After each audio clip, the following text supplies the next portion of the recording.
Now, every year, nearly 80 million people visit London's 8 royal parks. They cover 5,000 acres, are home to 170,000 trees and have an annual budget of £34 million. The charity which runs them has just appointed a new chair, and it's this man. Who lives in a house like this? David, it's over to you. So, what makes the TV presenting, cooking sauce entrepreneur Lloyd Grossman the man for the job, and what are his plans? I went to meet him in Green Park. You are now the boss. Why have you taken this on? Because I love London, and ever since I moved here in 1974, I think I have used one or another of the royal parks every single day of my London life. So the chance to contribute to their future, to make sure that everyone in London can benefit from them, is just the most marvellous thing that's ever happened to me. It'll sound slightly rude, but Go on. We know you best for pasta sauces, Master Chef through the keyhole. What qualifies you to take on such an important role? Well, for over 20 years, I have spent an enormous amount of time working in the fields of culture and heritage. I know the worlds of charity and government and heritage and culture really well.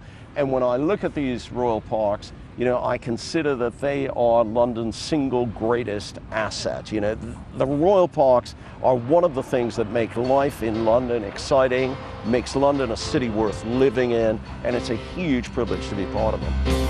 I feel the earth move under my feet. I feel the sky tumbling down. We've got British Summertime going on Hyde Park at the moment. These things bring in lots of money. How do you get the balance right, though? Because we want to keep these parks open for everyone to use, don't we?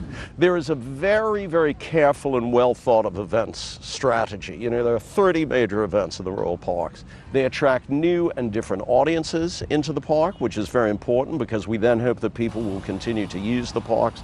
And they generate an income stream that makes it possible for us to maintain the parks and keep them free and open for everyone. What about keeping them open and free for nature as well? I know in some parks you're leaving meadows to go wild, you're trying to encourage things, but then you also need people who want to run around and play football. How on earth do you strike that balance? Enormous numbers of people use the royal parks, 77 million people a year.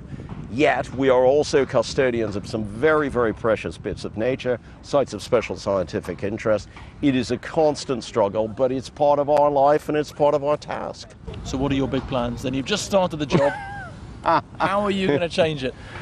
I am completely dedicated to making sure that these remain the best parks in the world and that as many people as possible can get joy and pleasure and relaxation and inspiration from them. So nothing funky, no major changes?